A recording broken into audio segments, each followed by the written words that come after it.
تینوێتی شکاندنی دروستکراوەکانی خوای پەروەردگار لە گەورەترین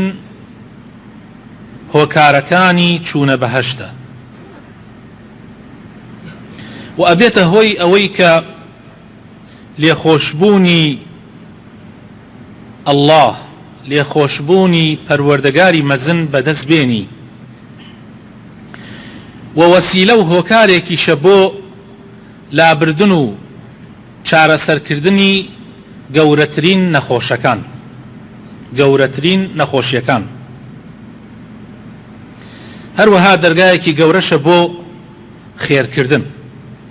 ئیتر بۆ خودی خۆت بێ یان بۆ باوکو دایک و کەس و کار بێ لە حەدیثێکە کە ئیمامی موسلم بۆمانە گێڕێتەوە رسول الله ئەفەرمێ طبعا لا حجة الوداع لو حجيك لكوتاي تمنيا كردي في غمر صلى الله عليه وسلم كاتي قشت لاي او بن مالي كبن مالي عبد المطلب كفي غمر صلى الله عليه وسلم خوي سرب او بن مالي او ايشيان لحجة او هالكيشانة يعني او دانا لبيري زمزم في غمر صلى الله عليه وسلم فرموي انزعوا بني عبد المطلب يعني او هالكيشن فلولا أن يغلبكم الناس على سقايتكم لنزعت معكم يعني أولا خيرك زورة أمكاريك إيوائكن أجر خلقي لدواي من وكو سنتيك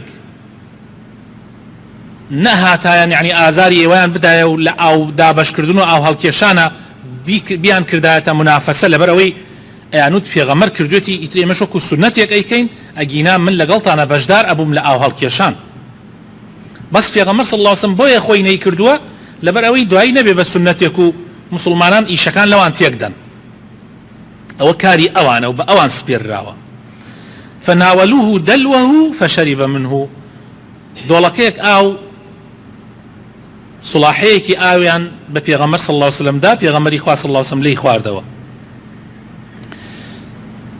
لبارەی گرنگی ئەوە لە حەدیثە هاتووە لە چەند حەدیثە بە چەند ڕیوایەت هاتووە پێغەمبەر ئەفەرمێ صلی الله عليه وسلم ئەفەرمێ کەسێک لە بەنی ئیسرائیل لە ڕیوایەتێکە ئەفەرمێ بەغیەک لە بەغایای بەنی ئیسرائیل ڕۆژێکیان تینوێتی وای پێکات ئەڕواتە لای بیرێک بۆ ئەوەی ئاوی لێ بخواتەوە تەماشا ئەکات سەگێک زوان ئەخشێنێتە زەویەکەیان لە لای بیرەکە و تەماشای ناوی بیرەکەکە ئاوەکەی ناوی بیرەکە پێغەمبەر فەرمێ صلی الله عليه وسلم فەرمێ ئەم کابرایە کە ئەمەی بینی زۆر متەئەسیر بووتی ئەمیش وەکو من تینوێتی زۆری پێهێناوە بۆیە دا ئەبەزێتە خوارەوە لە بیرەکە و خۆی ئاوی لێ ئەخواتەوە پاشان لەگەڵ خۆشیە بە پێڵاوەکانی بە خوفەکەی ئاو ئەهێنێتە سەر بۆ ئەو تووتکە بۆ ئەو سەگەیە پێغەمبەر فەرمێ صلی الله عليه وسلم ئەفەرمێ کابرا زۆر تاوانبار بوو بەڵام خوای تعالی بەهۆی ئەو ڕەحمەوە بەهۆی ئەو کارە پیرۆزەوە کە کردی خوای تعالی لە گوناحەکانی خۆشە بێ خوای تعالی عەفویەکە چونکەوە کارێکی زۆر گەورەیە زۆر مبارەکە وتیان ئەی پێغەمبەری خوا وإن لنا في البهائم أجرا يعني حتى تنانت إما لحيواني شا أجر من هدسك يعني أجر إما بزيمان بحيواني شا بيتوا آوي بيبدين ناني بيبدين نەک ئەو حیوانێک کە هی خۆتە بەڵکو حیوانێکی تریش ئەبینی لەو دەشتە تینوێتی برسێتی هەب نزیکی جعدەیە بۆتەوە خەریکە ناتوانێت لە جعدەکە تێپەڕ ببێ یان بپەڕێتەوە سیارەیەک ئەترسی سیارەیەک لێی با ئایا ئەگەر من بەزەیم پیا بێتەوە و ئاوی بدەمێ یان نانی بدەمێ یان بیبەمە ئەو بەر جعدەکە ئەجرم دەسەکەوێ لەوەیە پێغەمبەر صلی الله عليه وسلم فەرمووی في كل كبد رطبة أجر فرموي حر مخلوقك إخوة كزيندور بيو زيندو بي تو خزمتي بكي بزيد بيا بيتوا أجري خوات الدسك بي بتايبت أودان تنويتي شكاندن حديثك متفق عليه يا خوشا يسكانم مواتا بخاري ومسلم جراي من يتوا لحديثي ترى هاتوا پیغمبر صلی الله علیه وسلم فرموی ایما مسلم سقى مسلما على ظمأ سقاه الله من الرحيق المختوم هر مسلمانێک تینوێتی برایەکی مسلمانی خوشکێکی مسلمانی بشکێنێ لكاتك أو تينوي بيو أم آوي بيبداو تينيتكي بشكيني بيغمر فرمي صلى الله عليه وسلم خواهي تعالى للرحيقي مختوم أكاب نصيبي شرابي بهشت كخواهي تعالى لقرآني بيروزا ناوي بردوه هلا بر أويا بيغمر صلى الله عليه وسلم زور آقادار مانكاتوا كوا قط منعي أو نكين بتايبد لو كسانيك محتاجين يعني لو حيوان ولاقانيك محتاجين هر كسي أو بكات تاوانكي قورية عرزم كردن لا وتاركاني بيشوا وطمان بيغمر فرمي صلى الله عليه وسلم سيد جور كسهن للرجي قيامتها أخوي تعالى قسيان لقلا ناكا قسيان لقلا ناكا يعني ليان توريا وتماشاشي ناكا وباكي ناكا توا وقورترين سزايان أدا يكي لو السيكسا بيغمر فرمي صلى الله عليه وسلم ورجل كان له فضل ماء كابرا آويكي زيادة هي لخوي زيادتري هي بالطريق للرقايك فمنعه من ابن السبيل منعي كرني الله خلي بخواتوا ريبوارا كان سود لو آوا وربقرن جاء بيغمر فرمي صلى الله عليه وسلم خواي تعالى فرمي اليوم أمنعك فضلي كما منعت فضل ما لم تعمل يداك أمرو منش لو فضلي خومت يعني ما بس بهشتا بيبش أكم وقدغت أكم لا فضلي خوم وكو تشون تو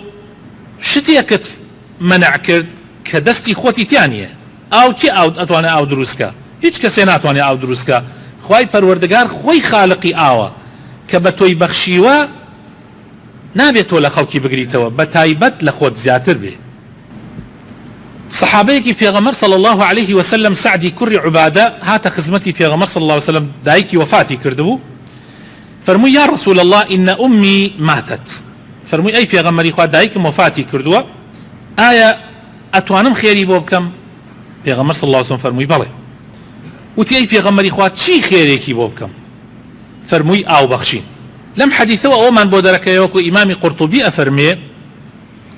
فدل على أن سقي الماء من أعظم القربات عند الله عز وجل أبي بزانين لم حديثه أو درك أو داني خلقي أو بخشين بخلقي تينويتيش كاندني خلقي لقورترين كار مبارك كان لقورترين كار مبارك كان للا إخوائي پروردگار هنيك لتابعين واتت لبي صحابة كان في غمر صلى الله عليه وسلم فرميانا من كثرت ذنوبه فعليه بسقي الماء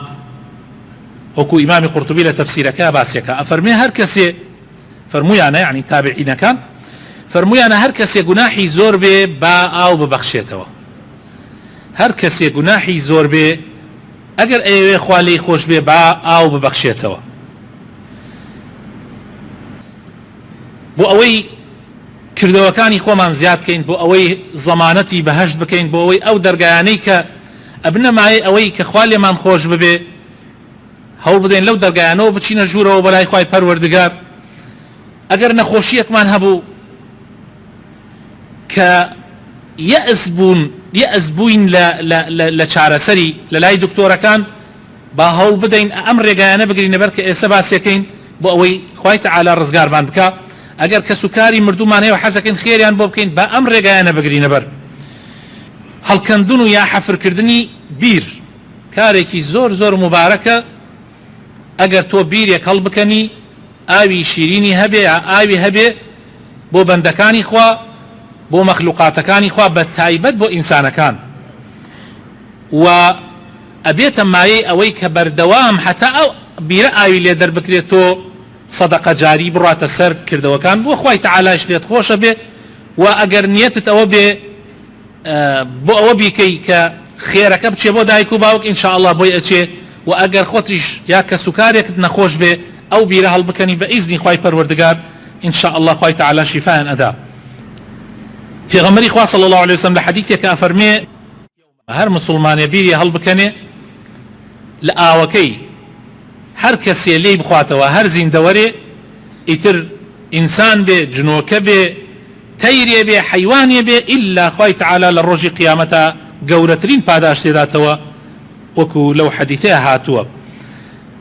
کڕینی ماتۆڕ بۆ سەر بیرەکان ئەوش خۆی بۆ خۆی کارێکی مبارەکە جاری وایە بیرێکەڵەکەنی 6 مترە 7 مترە بە ئاسانی ئاوی نایەتە سەر تۆ ئەگەر ماتۆڕێکی بۆ بکڕیتر بۆ مزگەوت بێ بۆ هەر شوێنێکی تر بێ ئاو لەو بیرە دەرکەن طبعا هەوی شەر ئەجر و پاداشتی هەیە بەشدارەبی لە ئەو ئاوەیە کە ئەدرێ بەو خەڵکە ئاودانان لە مزگەوتەکان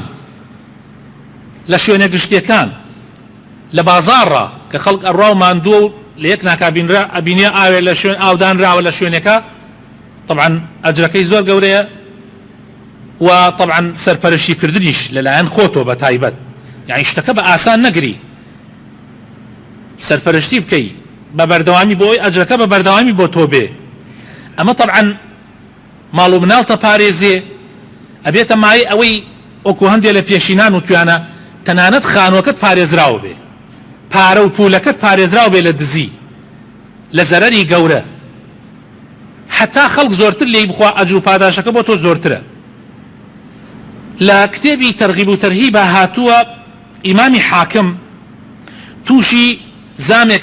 ئەبێ لە دەمچاوی تقریبا 1 ساڵ لا ناچێ زۆر دکتۆر و ئەملا ئەولاکە لا ناچێ بڕیار ئەدا ئاو بدا یعنی ئاو بەخشێتەوە لە بەردەم دەرگای ماڵەکەیە لەو کاتە کوب بووە یان شتێک بووە بە وەکو کوب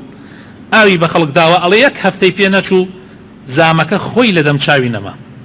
وخوای تعالی شیفایدا طبعا ئەوە ئیمامی حاکم لەکوێوە وەرێگرێ لەو ئەثەرەوە وەرێگرێ کە ئیبن شەقیق ئەیگەڕێتەوە ئەفەرمێ گوێم لێ بوو ئیبن مبارەک یەکێک بۆ لە سەلەف و پیاوچاکان کابرایەک هات پرسیاری لێکرد دەربارەی زامێک کە لە ئەژنۆیایە 7 دانە ساڵە ئەیوت هەرچی ئەکەم شیفای نییە و شیفای نییە زۆر دکتۆر گەڕام زۆر عیلاجم بەکار هێناوە هەر شیفای نەبووە جا ئیبن مبارەک رحمه الله ئەفەرمێ بچۆ بیرێک هەڵکەنە لە شوێنێکا کە خەڵک احتیاجی پێ بێ و لە ئاوەکەی بخۆنەوە ئومێد ئەکەم لەگەڵ دەرکەوتنی ئاو لە بیرەکە بەرەبەرە زامەکەت نەمێنێ ئەڵێ واللهی بیرەکە گەیشتن ئاو ئیتر ئاو هەڵقوڵە ئەڵێ بەرەبەرە زامەکە نەما لە ماوەیەکی کەمە ئەو زامە لە گیانیان نەما ئەمە لەمەوە وەریگردووە ئیمامی حاکم بۆیە خۆشەویستەکانم فرسەتە ئینسان ئەگەر بتوانێت بیر بکەنێ یان ماتۆڕێک بۆ سەر بیرێ بکڕێ هەروەها ئەو لە کاتی مناسباتە هەندێک مناسباتەیە بۆ نمونە حەج عومرە مناسباتێک کە خەڵک تایە کۆ ئەبێتەوە بۆ کارێکی مبارەک بۆ نمونە ڕۆژی جمعان کابرایەک سیارەکەی دێنێ لەو بەردەمە عەرەبانەیە دێنێ لەو بەردەمە دنیا گەرمە و ئەوانە خەڵک دەرەچێ فرسەتە 2 ترمز 3 ترمز گڵاس ئاو ئەهێنێ و ئاوی سار دەدا بۆ خەڵکە ئەمە فرسەتێکی زۆر گەورەیە ئێوە نەتان بینیوە لە حەج و عومرە خەڵکانێک بۆ خۆیان بەهەشتا کڕن بۆ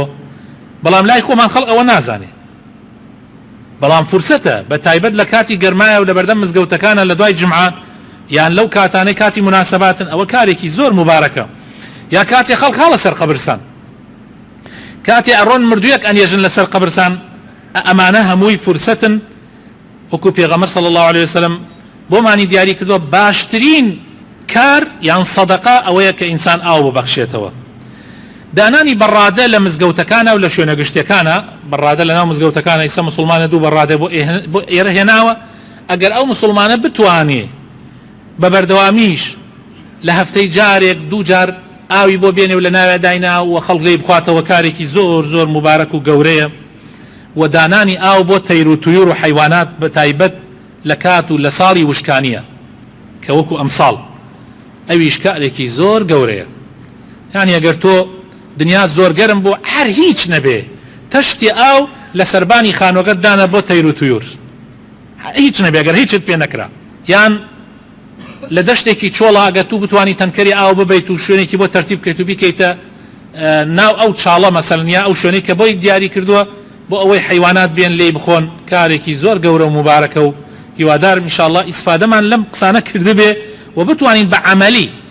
جێبەجێ بکەین چونکە ئەم قسانە ئێستا لە ماوەی 20 دقەیەکە کراو ئەڕوا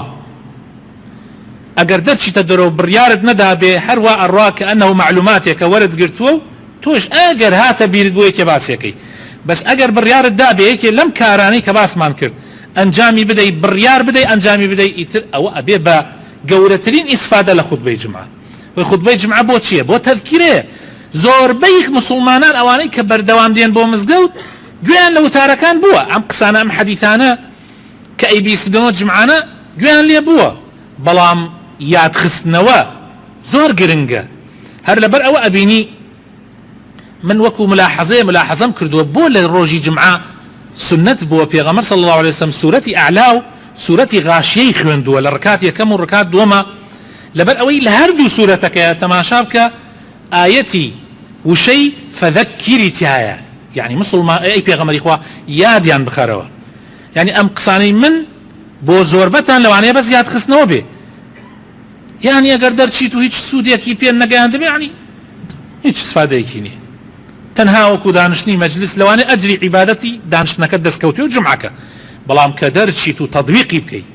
ئاەتێکت بیست بتوانی جێبەجێکە جێبەجێ بکەیت، حەدیثێکت بیست بتوانی جێبەجێ بکەیت جێبەجێ بکەیت، ئەوە زۆر گرنگە. ئێمە هەندێک زۆر جا لە وتارەکانە باسەوەکەن مسلمانان لەگەڵ ژنەکانتانە باش بن، کابرا ئەچێتەوە لە جمعە لە ماڵەوە لەگەڵ لەسەر ئەوەی ژنەکەی مەسەن چێشتێکی دروست کردە بەدڵی نییە شەڕێک لەگەڵ ژنەکەیاکە،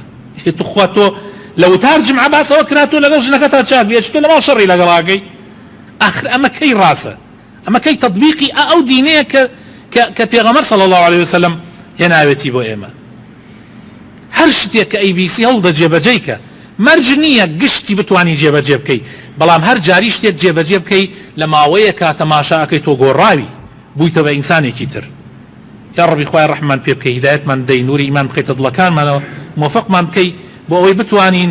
ئەوەی پێت خۆشە جێبەجێ بکەین لە ژیانمانە، ئەوەی پێت ناخۆشە لێیت بە دوور بگرین. یا ڕەب العالەمین، یا ڕەبی خوایە شیفای نەخۆشەکانمان بدەی، بە تایبەتی ئەو نەخۆشانەی کە داوای دوعای خێریان لێ کردوین، یا ڕەبی خوایە شیفایان بدەی. هەندێک مسلمان لێرە لە جمعەی پێشووە بەشدار بوون لەگەڵمانە، ئێستا نەخۆشن لە مستەشفان، یا ڕەبی خوایە شیفایان بدەی یا ڕەب العالەمین. یا ڕەبی خوایە بخاتن ناوجوانەکانی خۆت ڕەحم بە مردوەکانمان بکەی، یا ڕەبی خوایە ئیسلاحی حاڵمان بکەی، ماڵ و مناڵمان ساڵح بکەی، یا ڕەبی گەنجەکانمان هیدایەت بدەی، کوردستان لە بەڵاو موسیبەت و دووبەرەکی و تەفریقە بە دوور بگری یا ڕەب العالەمین. ئامین ئامین. خۆشەویستەکانم، ئێمە لە ڕۆژی سێشەممەوە هەنگاومان ناوە ساڵی تازەی 1443 کۆچکردنی پێغەمبەر صلی الله علیه وسلم کۆچی. هەر لە ڕۆژی سێشەممەوە ئێمە ڕۆیشتە ناو مانگی محەرەمەوە. ئەم مانگی محەرەمە پێغەمبەر فەرمێ صلی الله عليه وسلم أفضل الصيام بعد رمضان شهر الله المحرم، باشترین ڕۆژوو لە دوای ڕەمەزان ڕۆژی ئەم مانگەیە. ئەم مانگەش لە مانگە پیرۆزەکانە خۆشەویستەکانم، هەرچی بۆتان ئەکرێ وەکو چۆن شەو نوێژی لە دوای نوێژە فەرزەکان باشترین نوێژە پێغەمبەر فەرمێ صلی الله عليه وسلم، هەروەها ڕۆژوگرتنی ئەم مانگە چەندێک بتوانی باشترین ڕۆژانە. و لەنا ئەم مانگەیە خۆشەویستەکانم ڕۆژێکەیە دێم ڕۆژی عاشورا ڕۆژێکی زۆر زۆر مبارەک و پیرۆزە. لەبەر چی پیرۆز بووە؟ وەکو باسمان کرد لە حەدیث هاتووە دایکە عایشە بمانە گێڕێتەوە قوڕەیش تایە ڕۆژووی گرتووە و پێغەمبەریش صلی الله عليه وسلم بەر لە پێغەمبەرایەتی ڕۆژووی تایە گرتووە. لەبەر ئەوەی خوای تەعالا نوح عليه السلامی دوای ڕزگارکردنی لەو تەوفانە لە ڕۆژی عاشورایە سەفینەکەی لەسەر جوودی لە کوردستانی تورکیا نشتەوە لە ڕۆژی عاشورا. و هەر لە ڕۆژی عاشورایە خوای تەعالا فرعونی غەرق کرد و موسای سەرخست بەسەریە. ڕۆژی عاشورا ڕۆژێکی پیرۆز و مبارەکە لە پێغەمبەرەوە صلی الله عليه وسلم بۆمان هاتووە و لە پێش ئیسلامیش هەر بە پیرۆزی ڕاگیراوە. کاتێ پێغەمبەر صلی الله عليه وسلم هاتە مەدینە تەماشای کرد جوولەکەکان ڕۆژووی تێئاگرن. پێغەمبەر صلی الله عليه وسلم فەرمووی ئەمە چییە ڕۆژوو ئەگرن؟ وتیان ئەمە ڕۆژێکە خوای تەعالا موسای سەرخست بەسەر فیرعەونە. فەرمووی ئێمە ئەحەقترین بە موسا، چونکە موسا لە ئیسلامەوە نزیکە تا پێغەمبەری لە پێغەمبەرەکانی ئیسلام بە دیانەتە عامەکە، چونکە ئێمە دیانەتی ئادەم هەتا خاتەم هەر ئیسلامە، ئێمە نزیکترین لە موسا. بۆیە پێغەمبەر صلی الله عليه وسلم ڕۆژووی تیاگرت و ئەمریشی کرد مسلمانان ڕۆژوو بگرن. حتا چێشتەنگا بوو فەرمووی هەر کەسێک تا ئەم دقەیە ئەگەر شتیشی خواردووە لە ئێسەوەدا نەخوا تا مەغریب. دوای ئەوە کە خوای تەعالا ڕەمەزانی فەرز کرد پێغەمبەر صلی الله عليه وسلم فەرمووی ئیتر لە ئێسەوەدا ڕەمەزان بگرن. ڕۆژووی عاشورا کەیفی خۆیەتی، هەر کەسێ ئەیگرێ بۆ خۆی خێری خۆی ئەکا و هەر کەسێکیش نایگرێ هەر کەیفی خۆیەتی، بەڵام ئەجرەکەی وەکو پێغەمبەر فەرمێ صلی الله عليه وسلم وەکو ئەوە وایە ساڵێک خوای تعالی گوناحەکان بسڕێتەوە. یعنی بەگرتنی ڕۆژی عاشورا، بەگرتنی ڕۆژووی ڕۆژی عاشورا گوناحی ساڵێکت لەسەر لا ئەچێ.